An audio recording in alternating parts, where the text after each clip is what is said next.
Thank you. Good talk. Sorry for the little delay. Okay, so before we start again, we're learning Lili Nishmas, Yehuda Shimon, Zechron Baruch ben Yosef Yeshua Moshe, Mordechai Chana, Zechron Baruch ben Chaim Yitzchak Zev, Aryalev, Zechron Baruch ben Yeshua Adam Zalman, and then the Neshamas should have an Aliyah, even though we said already that Neshamas don't need an Aliyah, but we do our best, and it should be as a schus for Klal Yisrael, Yeshua's for the situation in Eretz Yisrael, and we'll say a Perek Tillim at the end again with Achenu. Okay, so continuing with the Kashrus, there's really a lot to do. So I don't know about next Motzei Shabbos. I may not be available. Maybe I'll be available earlier for a shorter amount of time. So I guess Mr. Jacobs, who I haven't thanked again, thank you for arranging this. Maybe I'll be in touch during the week and see. So I think we left off last week with discussing, somebody had asked about the spices, meaning using the same spices for milchiks and fleishiks and salt shakers, ketchups, and that type of thing. So let's just backtrack with that and do some of the background. And then if we get some of the background, as we know, then hopefully we have more clarity on it. And then we could maybe get some clarity to be able to answer some of the questions on our own. So again, the basic halacha is that all we're talking about here is transfer of taste. That's pretty much what we've been discussing the last couple of weeks, and it'll keep coming up. And that is, does taste transfer? How does taste transfer? Right? Because we're not talking about actually mixing meat and milk together or treif and kosher together. That's of course that's going to be a problem. Meaning, if you take a hot piece of meat and a hot piece of cheese and put it together, so that's going to definitely transfer taste. But as it happens to be that also needs heat, right? The halacha is, if you take a cold piece of cheese and put it down on top of a cold piece of meat, this shouldn't come as a surprise to most, but it could be that I imagine most people in this chabura would probably throw out the meat and the cheese if a cold piece of cheese goes and touches a cold piece of meat. That would be baltashkas to do that. You just rinse it off, and it's no problem. It only becomes a problem when you start transferring taste, which usually the most common way to transfer taste is with heat. So you need heat in order to transfer taste. Without heat, there's nothing to talk about, and there's no transfer of taste. So therefore, again, if you just take a cold piece of meat and put it down on top of a cold piece of cheese, so the only concern is that some actual meat touched some of the actual rubbed off on the cheese, or some of the cheese rubbed off on the meat. So therefore, all you do is rinse it, and it's perfectly kosher, no problem.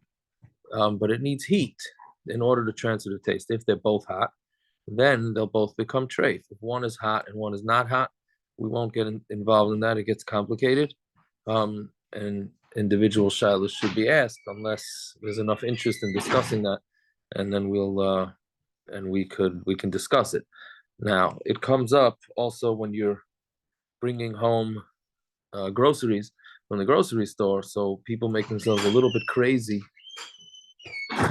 to make sure there's separate bags, and have the milchik in one bag and fleishiks in another bag, and then they get very nervous with it. That's for sure not a problem to have meat in a package in the same package as milk, in the same bag as milk, in the same box as milk, is absolutely not a problem, and nothing to get stressed out about. But anyway, but what we're talking about, I'm sorry, I have a little bit of a cold, so I hope if there's a little sniffling, I ask for forgiveness for that.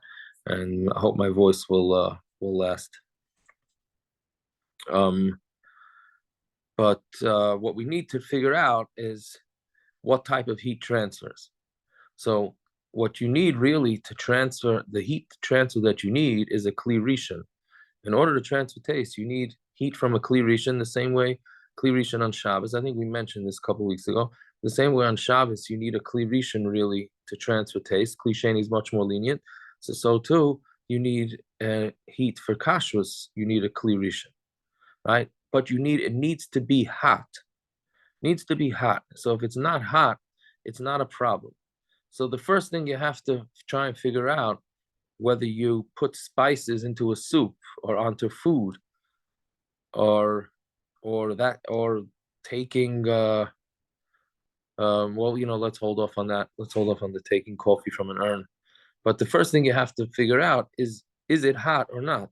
So I was going to do like a hands-on in the kitchen, but I don't think it's even necessary. I experimented just now before we started to see how hot it would be, how hot the urn would be. And I opened up a very large urn. I don't know how many quarts, but very large urn. And the water was pretty much full to the top. So I took off the top of the urn and I stuck my hand there to see how hot the steam would be. And it wasn't hot at all. And I kept my hand pretty close to the top of the water level. So it was not hot. Certainly not hot enough that I had to move away my hand, which then means that it is not hot enough to make anything milchiks or fleishiks. I'm assuming the same, maybe on a soup that's boiling on the stovetop on a high flame, that would create enough heat, but it wouldn't. I can't imagine if you kept your hand. Let's say this would be the top of the pot, and you kept your hand like over here, if the heat coming out would be hot enough to make anything fleishiks or milchiks. So therefore, if you're taking, let's say this would be spices. So if you take spices and you're pouring it into a soup, and it would be at this level. So even though you see steam coming out, if you can keep your hand there, then absolutely nothing can happen to the spices. And you can use, then according to halacha, you could use the same spices for milchiks and for fleishiks, no problem. Same thing would be with ketchup, using it on top of macaroni and cheese or anything like that. I can't imagine that the macaroni and cheese is hot enough to make the ketchup into milchiks or fleishiks. However, if you sometimes, especially with kids, you take the ketchup, the top of the ketchup goes into the hot cheese, that would be a problem. Again, assuming the cheese would be hot enough. Excuse me. So that's the first thing we have to know. So, however, so I'm going to say like this: halachically, there's absolutely nothing wrong with your spices. If you used a pot, what you would call a pot of spice, and you used it to put into your soup, and even if it was steaming, I would venture to say in 99% of the cases, if not 100% of the cases, your spices have not become fleishiks. And obviously the same way with milchiks. And even on the chance that it was hot enough, so basically, I should have brought a salt shaker with me, but we all know what salt shakers look like, and we all know what the tops of spices look like. So this is something interesting that the place can say. So let's say it was hot enough. So when you have the spices come with little holes in them, when the spices are over the soup, the spices fill in the holes, meaning the spices that are falling into the soup. And now if I don't explain this correctly, there's somebody post that I should repeat myself. The spices that are coming out of the spice top are blocking, right? They're filling up the holes. So what's going to happen? The heat from the steam from the soup is going to go into the spice top, right? But it's not going to get into the spice jar because the holes is being blocked up by the spices coming out, right? When do the spices stop plugging up the holes, that's when you turn the spice bottle back over, in which case the heat is no longer going into the spices. I hope I'm being clear with this.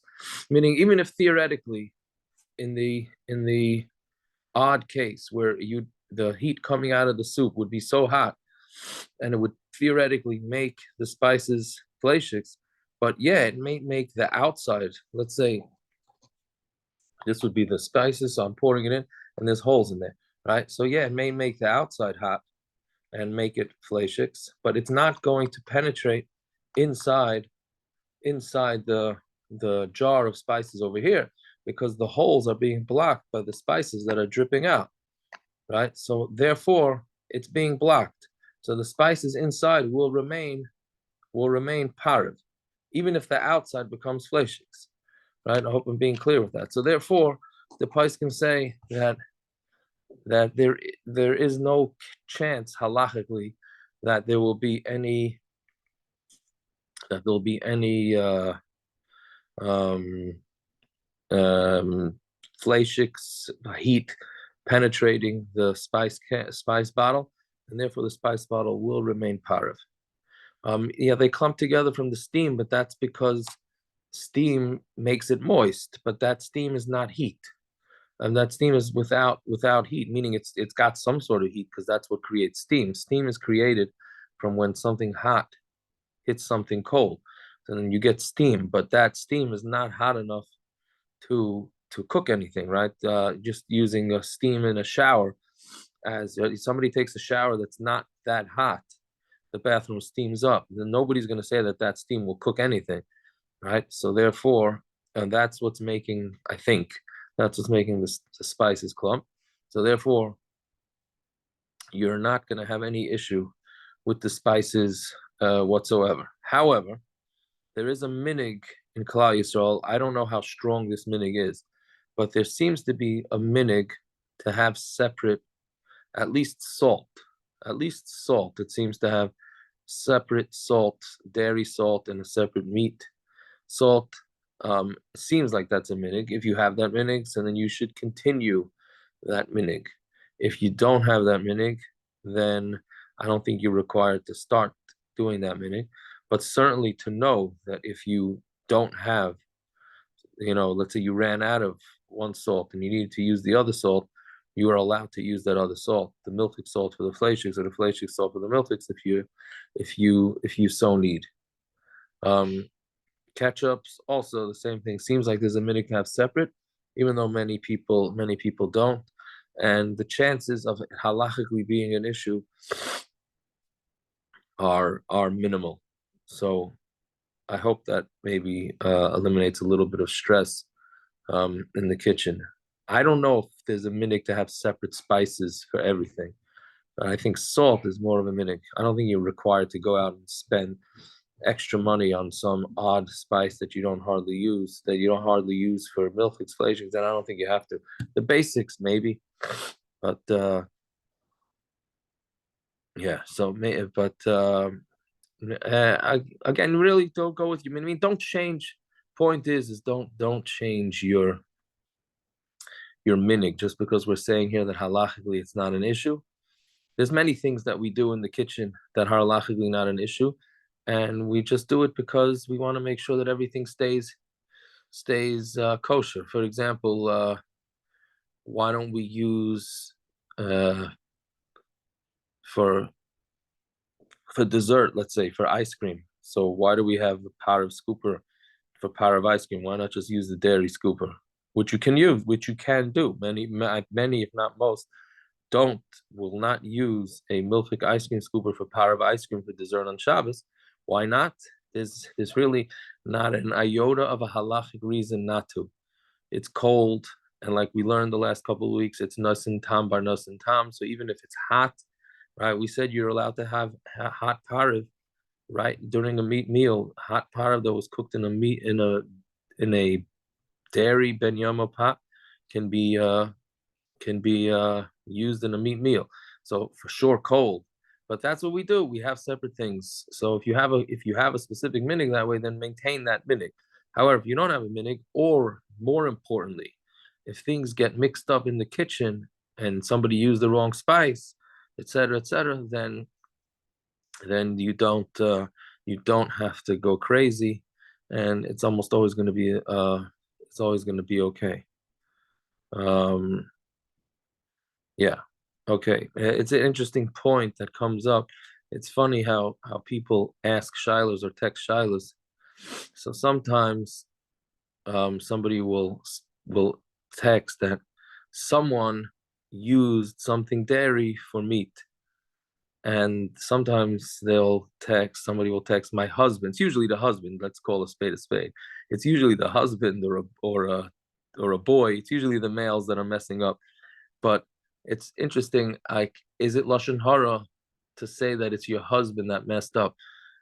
Some people clearly don't want to write their husband or their sons or whatever, and some people say it anyways. I could be it's lashon hara. I'm not sure. I'm just throwing it out there. It's interesting how different people word different things. But the someone, we're well aware who the someone is usually, usually. But yeah, okay. So it was just a parenthetical point. Okay, so that's with the spices. Now, once we'll get to the falling on the stovetop in a few minutes. Um, um, so now, with that same point, this is something that stresses a lot of people out, and that is when a kid goes or a husband goes and takes hot chocolate and fills up the hot chocolate from the urn. Now, or somebody adds to their soup, their fleshik soup, straight from the urn, or the cholent, you want to add hot water to the cholent on Shabbos. So it seems, based on the shilas that get asked, the shilas basically get asked. The assumption is that it makes it fleishiks.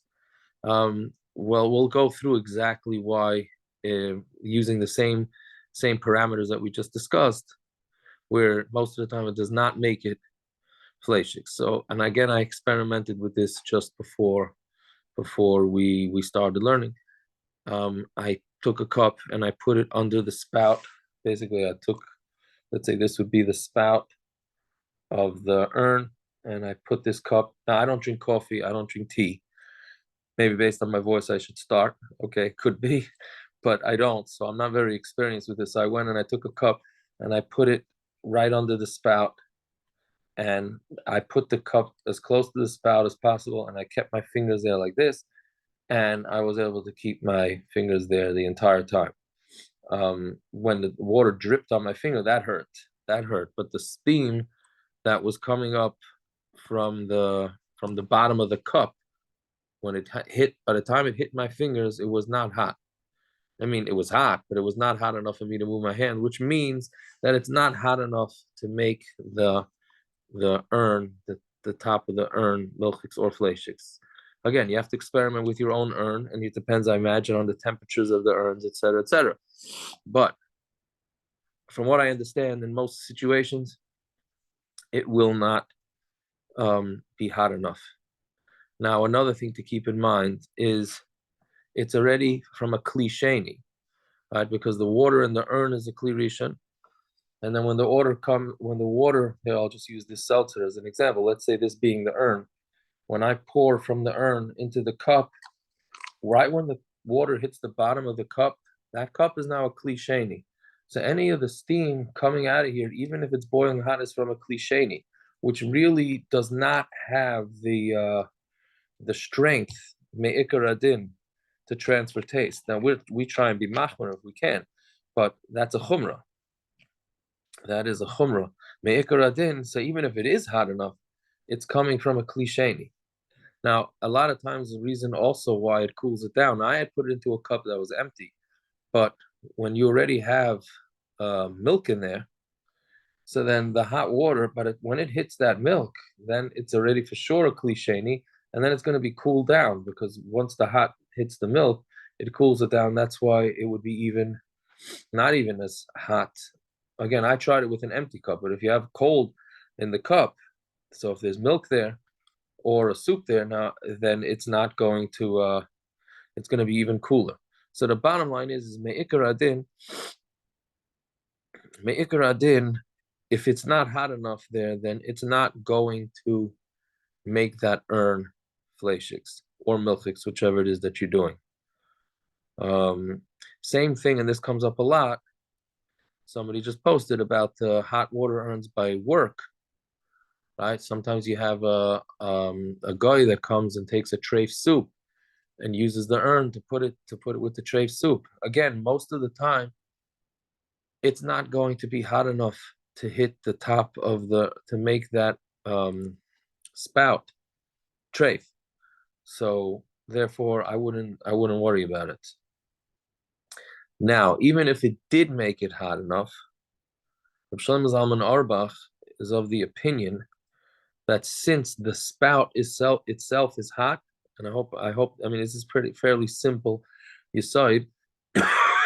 Not everybody agrees to him. Not everybody agrees to him, but it's a fairly straightforward thing that he says, halacha that he says based on a Mishnah, that if the spout is hot, then it will repel any taste from coming onto there. So meaning, even theoretically, if the hot water coming out of the cup is hot and you wouldn't be able to keep your hand there, but since the spout is hot because the urn is hot, then that heat that's in the spout actually does not allow the taste to penetrate. And this is the way Reb Shlomo Zalman Auerbach paskins. And that is what many places can go with, that it will not penetrate into, because it will sort of deflect the taste from coming in. The heat that's in the spout will deflect the taste from coming into the spout. So therefore, even if theoretically it would be hot, which we already discussed is that very rare, it still would be deflected. So therefore, in all these situations, it's still considered parav. Yes, lechatchila, why get into the shayla? So, of course, if you know that you're going to want to fill up or refill a hot chocolate and it's milchiks in the cup, so then yeah, you try and use a parav cup to fill it up if you can. But if somebody didn't, then it's going to be fine. Okay. Yeah, so a water cooler dispenses hot water is the same thing. Most of the time, that hot water, once it hits the cup and once it goes up, is not going to be hot enough to put any sort of taste into the spout. Okay, if it splashes onto the spout, again, the splashing is going to come from a klisheni. So the splashing is going to come from an irui klisheni, meaning I pour from the urn into the cup, and then some splashes into the urn. That means that this was a klisheni. Excuse me. The urn is a klirishan. The water gets poured into the cup. The cup is a klisheni. Now it splashes from the cup into the urn. That's an iri of a klisheni, and that's not strong enough. That's not a strong enough heat to impart any sort of taste. So even a splash is not going to be a problem. Now, I don't want to confuse things, but I'm going to try. I hope I say this over because it's just a review. If you could understand this, then you've understood what we've discussed the last couple of weeks. And if not, then you're perfectly within reason of not understanding because it's a little bit confusing. Let's say theoretically, Shabbos morning, somebody comes in, takes a hot chocolate, puts it under the urn, and let's go the other way around.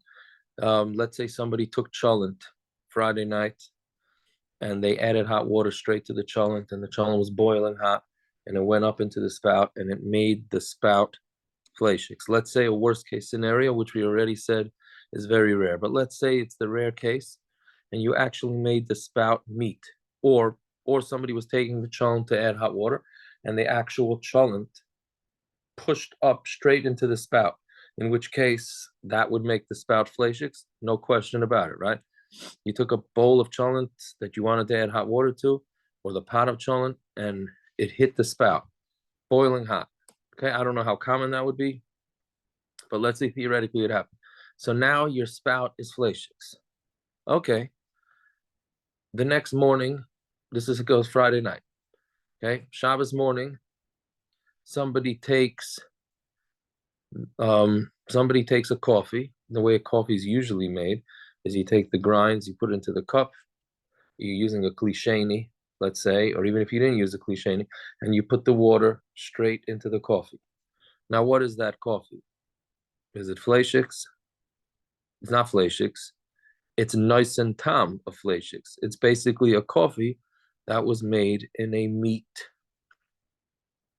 It was made in a meat utensil, right? We already said that if you add, then you took the coffee and you added milk.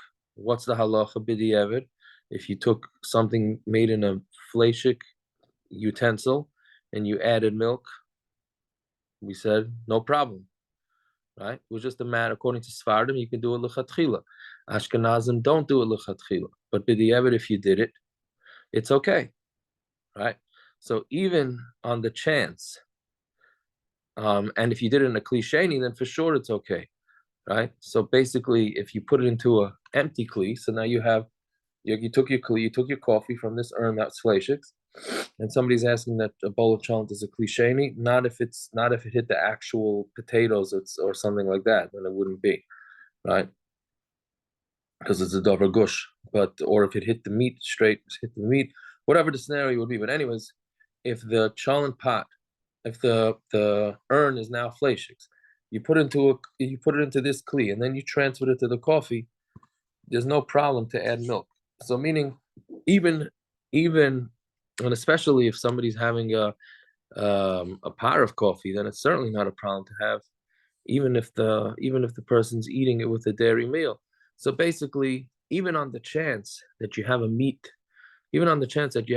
pot, the urn became meat, it still would not make a problem for your kitchen b'di'evid. So don't worry. The point is not to worry, because even on the chance that your urn became fleishiks, it's not going to be a problem. Your coffee is still going to be kosher. So what I'm basically saying is that most of the time that urn will not become fleishiks. And even on the chance that it did, and you made a milchik coffee, b'di'evid, if you're Sfardi, it's even lechatchila to do it. If you're Ashkenazi, you wouldn't. It's not lechatchila to do it, but then you're fine. But it's still going to be fine. And after 24 hours, so then it's not a ben yoimai. We already discussed that according to Ashkenazim, you're allowed to lechatchila do it in a ben yoimai if it's not. We said the only thing is Eina ben Yoma, maybe some Ashkenazim would say, if it hasn't been used in 24 hours, you still shouldn't use it if you know you're adding milk, right? But not with a klisheni and a klishlishi, and certainly b'di'evid, it's going to be okay. So bottom line is, the scenarios that you would have a problem with your urn are slim to none. Okay, I hope that was clear. How long does it take for taste to transfer is a good question.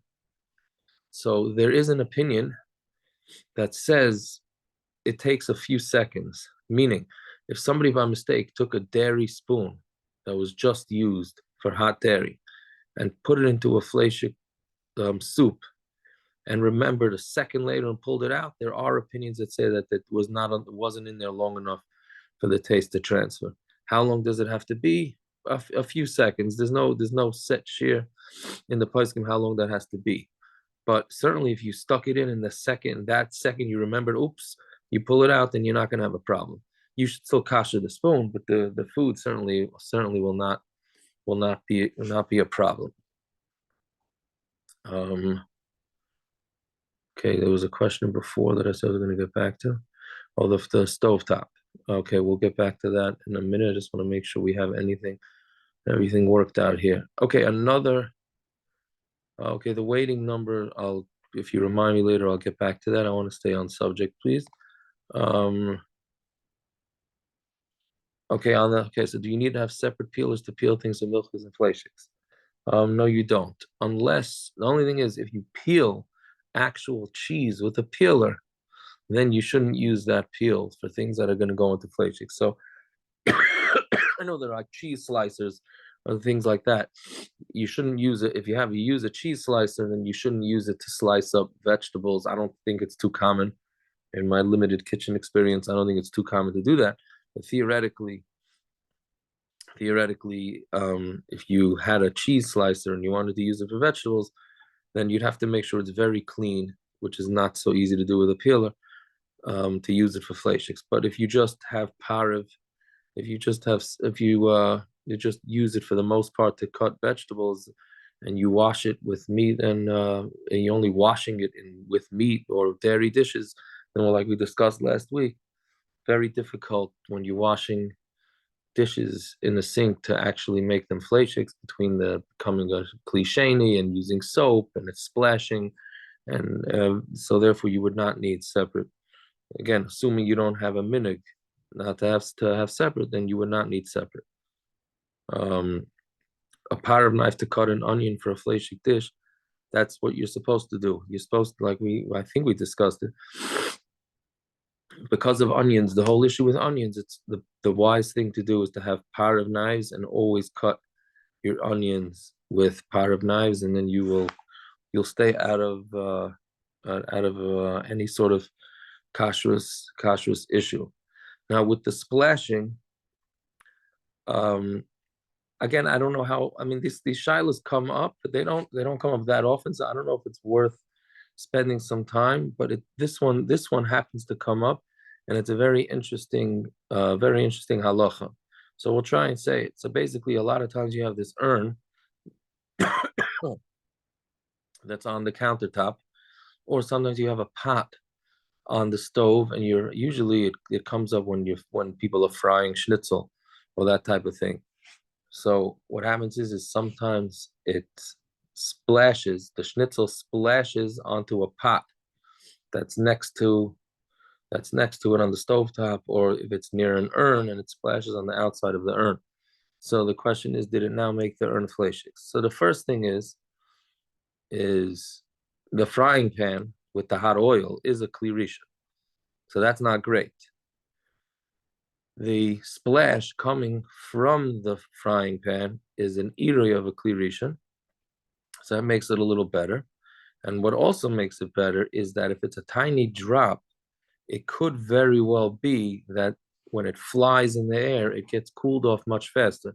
Meaning when you're pouring something from hot, so the hot water, there's a lot of hot water, it takes longer to cool off. But one little or a few little drops that fly in the air get cooled off a lot faster, even though oil is a lot, stays hotter for a lot longer, and it can burn, because as anybody that fries things knows that it could burn. So you have to know, first of all, how far away it goes. The further away it goes, obviously, the less hot it's going to be. But even if it's hot, okay, so there's a very interesting din that we don't paskin like, but it's a machlokes. So it's interesting to know, like when you, even if it's enough information to ask a shaila about, it's interesting to know what we're going through the Rav's mind. So basically, let's say this would be a milfik pot sitting on the fleishik stovetop, and my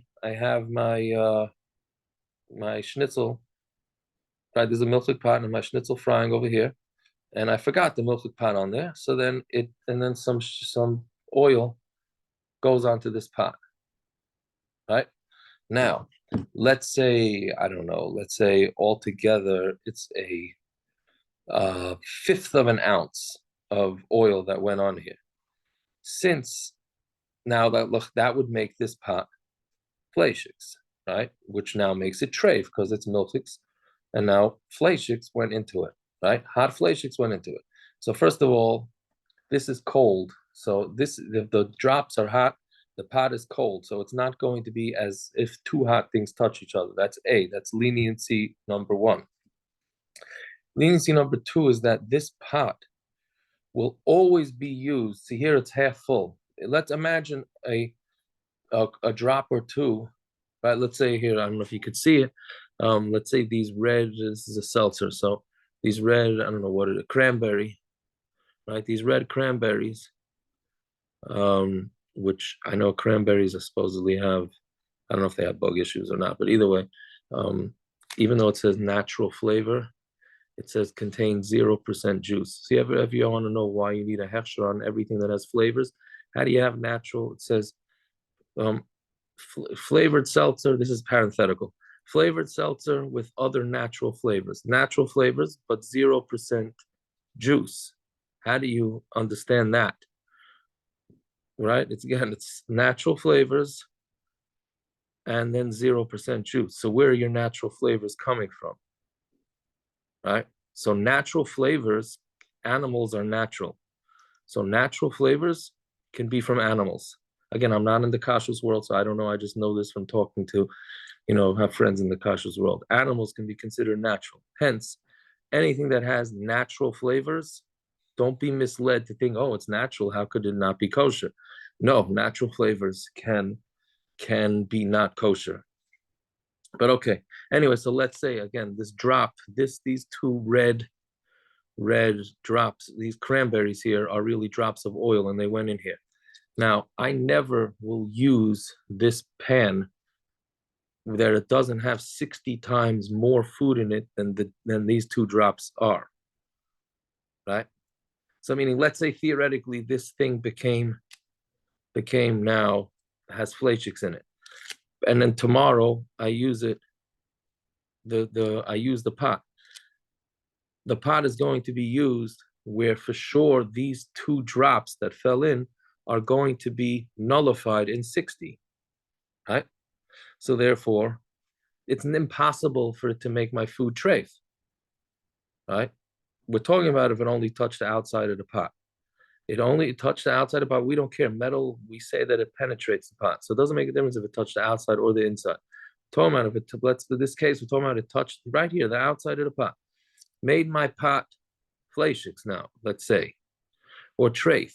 But I never use this pot with less than 60 times more food than these two drops. So therefore, even if theoretically it was treif, the food will never become treif because this pot is always used with 60 times more than the drops of oil that were fleischiks that went into it. So therefore, there are many poskim that say that it's kosher because it's never going to come to a situation of treif. Now, obviously, if I take all the hot oil from my frying pan and by mistake I spilled it out when I was carrying it to the sink, I spilled it all over this pot, then that would be a problem because there won't be 60 times more food in the pot than the oil that's spilled all over it. But if it's just a few drops, then it's always going to be nullified.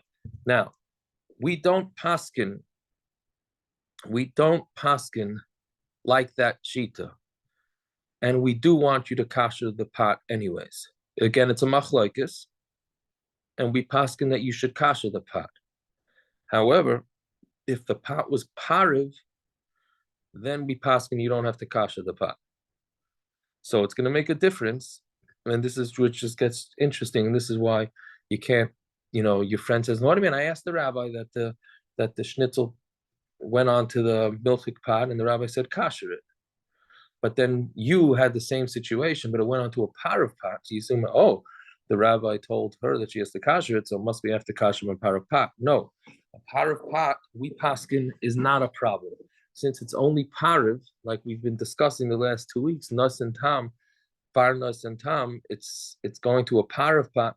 And since this pot is only always used with pariv, therefore we could rely on those opinions. And since it's always going to be used with something that's nullified, therefore on a pariv pot, you don't have this issue. So it does come up a lot with urns. You have urns on the counter and some hot oil splashes onto it. If the urn is pariv, then we will say that the urn remains pariv since it's always used with 60 times more than the drips that go on there. I hope that's being clear. The poskim do say wait 24 hours if for it to use it for pariv, but after that, it's perfectly fine. I hope that's being clear. But again, there's just the nuances that go into these things. Okay, so let me just try and go through a couple of questions. A hot kettle, same thing. If it's a parav kettle, it'll be the same thing. Yeah, so if drops splash on a milchik counter, if it's boiling hot drops, which I'm not so sure it is, but if it's boiling hot drops, then it would make the counter treif. So you should basically wait 24 hours and just pour boiling hot water on the spots that it hit, and then you'll be fine. If not, then after 24 hours, it's not going to make anything treif anyways, which I'd like to get to based on an earlier question. So can you cook with milchik and fleishik pasta at the same time on a stovetop? According to halacha, yes, you can.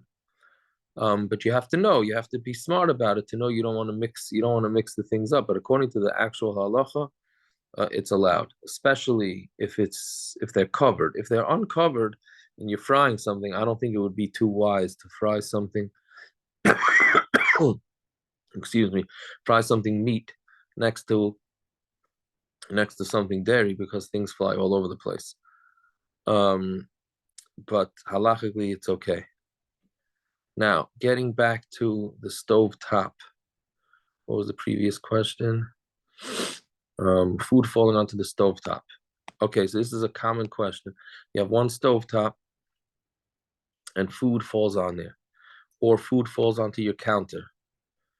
All right, now let's it's a very yeah, so if a cholent pot splashes onto parav mixing bowl will be the same thing. If whenever you use that parav mixing bowl, you use it with 60 times more than the drops of cholent that went on the bowl, then after 24 hours, you can use that bowl for parav. It's no problem, right?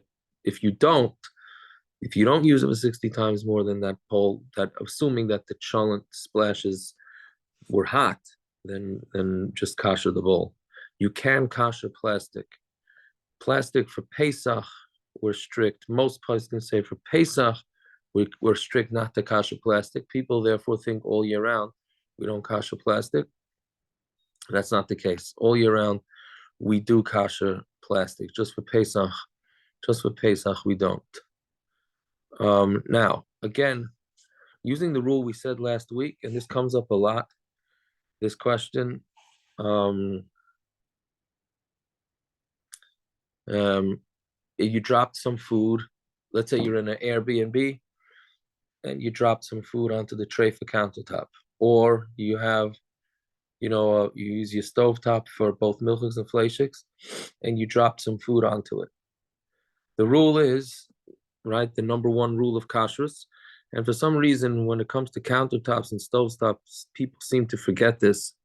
The rule is that if it hasn't been used for hot for the last 24 hours, it cannot transfer taste. The transfer of taste, it transfers taste, but the taste is a bad taste, right?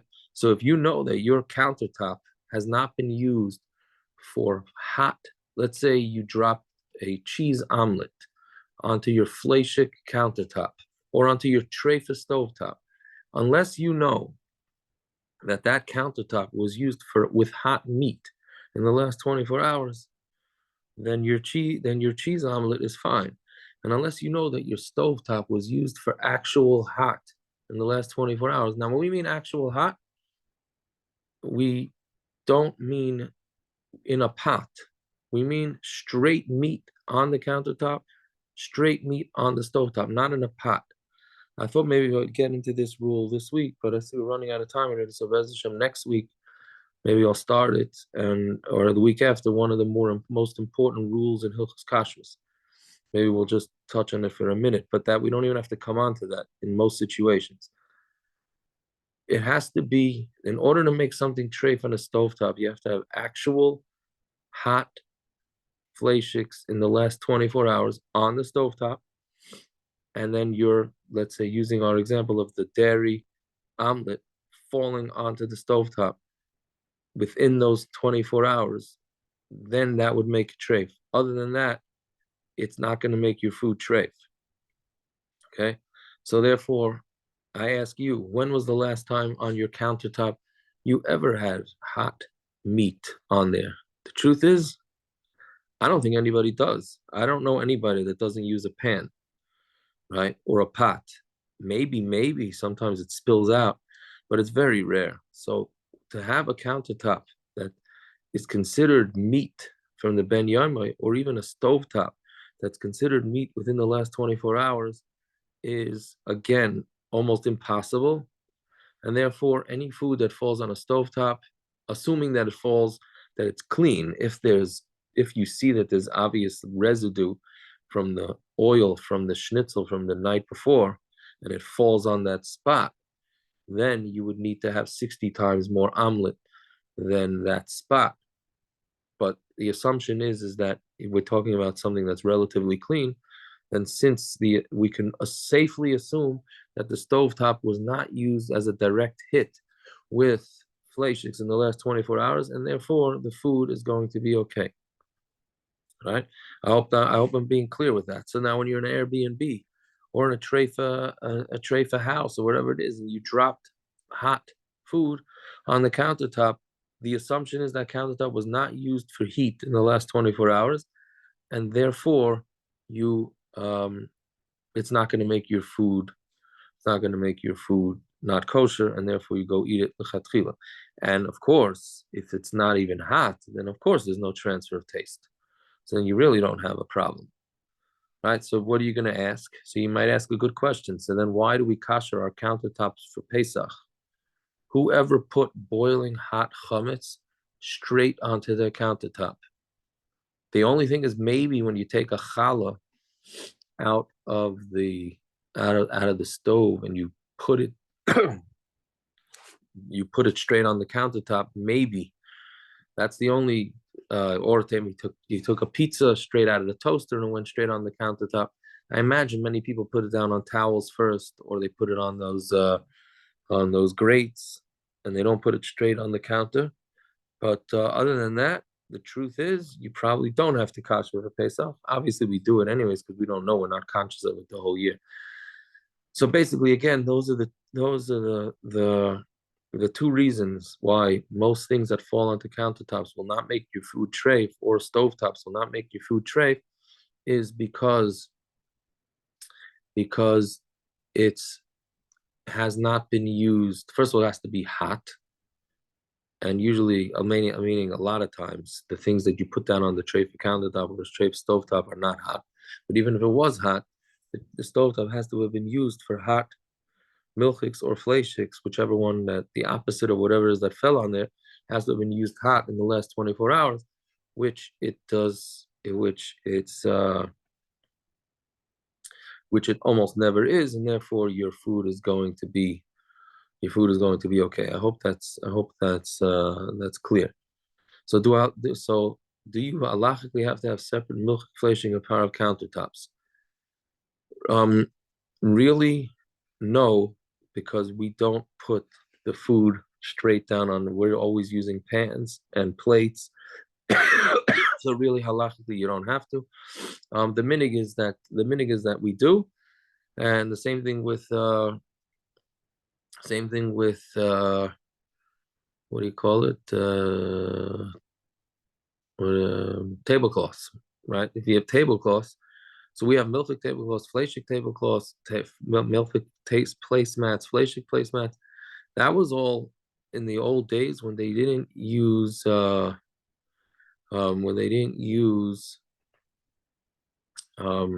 plates.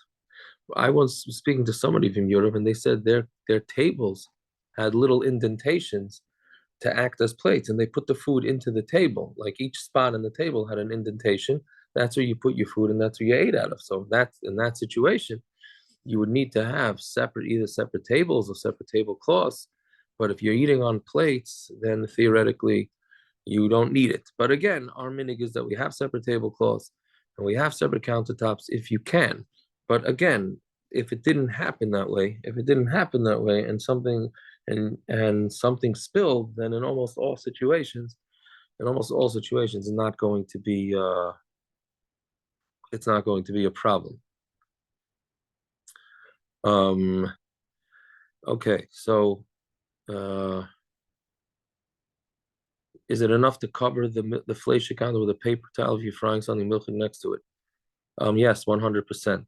I would say it's a little safer. It's a good idea, actually. Um, I would say it's probably a little safer to put foil down, but yeah, that would be a good idea. I tell you, people ask like some of these new stovetops come with a griddle in the middle, right? So people want to know if they can use the griddle.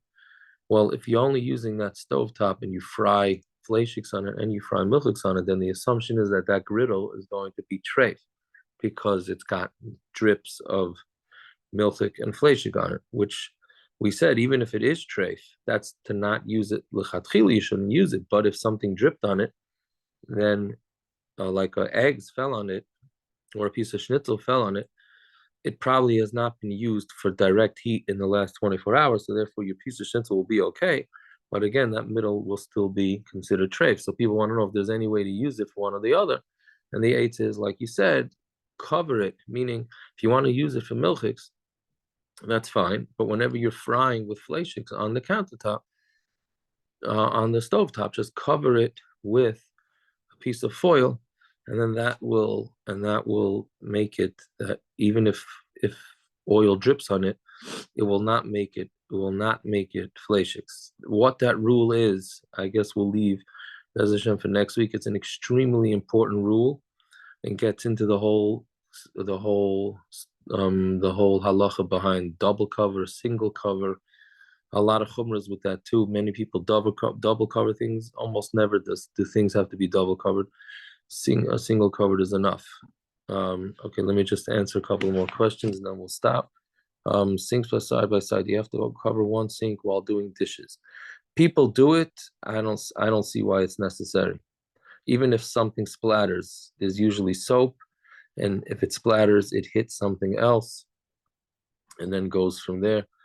From there to it's almost impossible to make anything trace. So I don't think you're required to. You want to do it for safety reasons, then yeah, that's probably a good idea. But you're certainly not required to do it.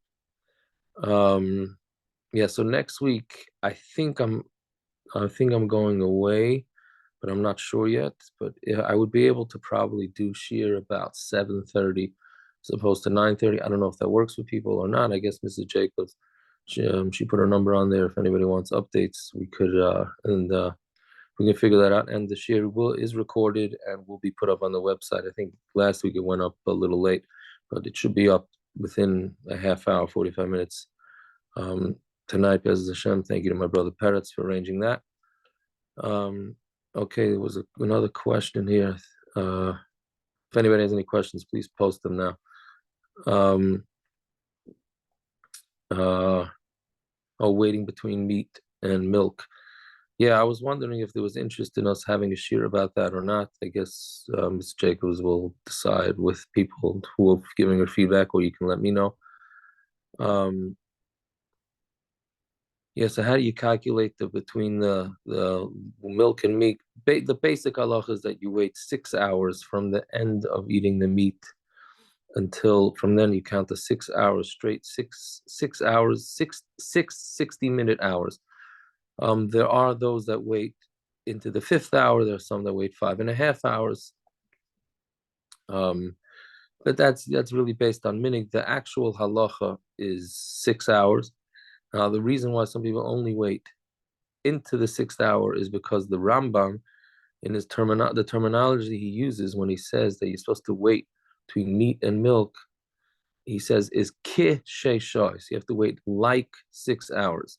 So some people take that to mean like 6 hours means 5 hours and a minute. And some people say no, it's the majority of the fifth hour, so it's 5 hours and 31 minutes.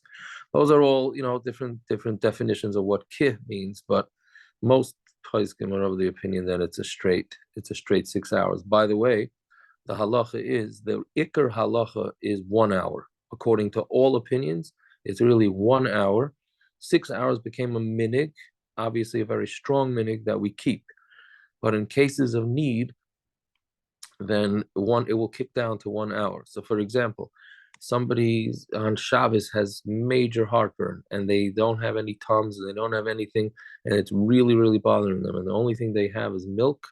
So after an hour, and maybe even less, but for sure after an hour, they can wash out their mouth and then drink a cup of milk. Okay, that's a big leniency. That's not for now, but maybe we can discuss it at a different time. Can you use a tray for table, for example, at a rest stop?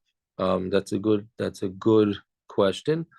The minig would be to put something down, but if you can't, then 100% you could use it.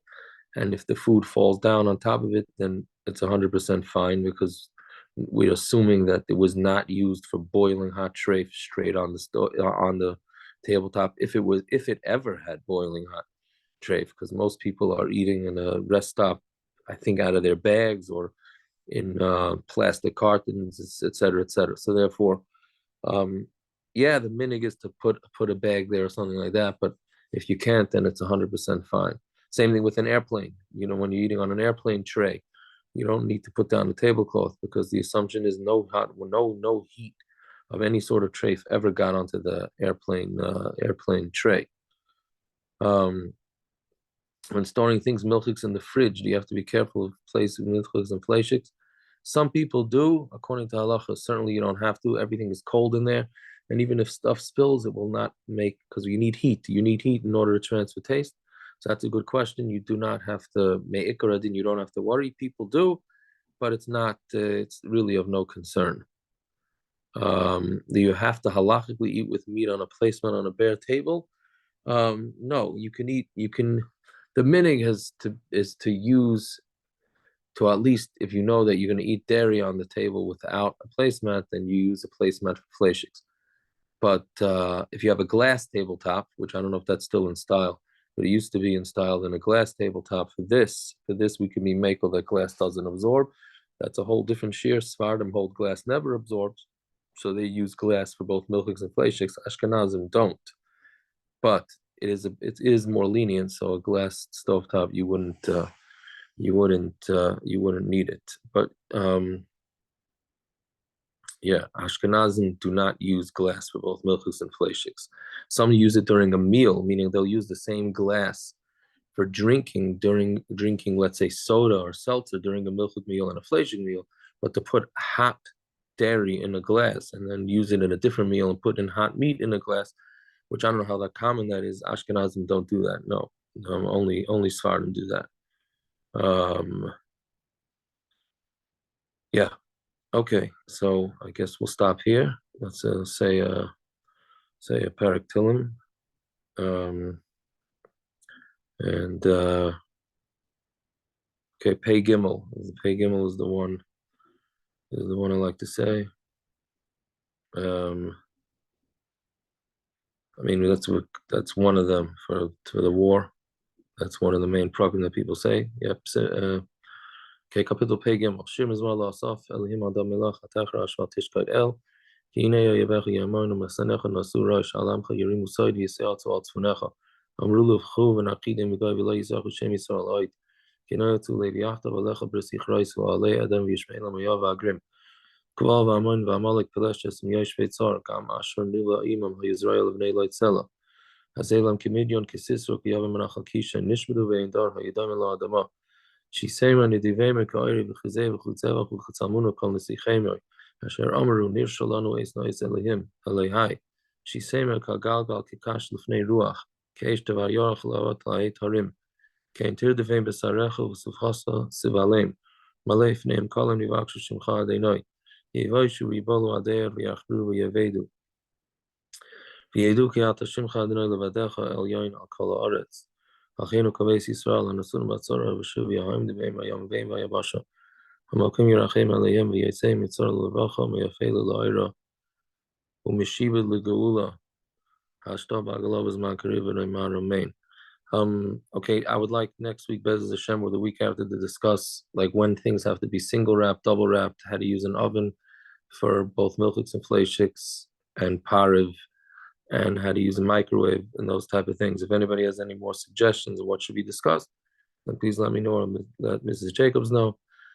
And everybody should have a good Tvach. Thank you for listening. And Basuras Toivis, yes, it's recorded. It'll be available on the website, tystein.com, probably soon. Okay, good Tvach, Hatzlach, and Basuras Toivis.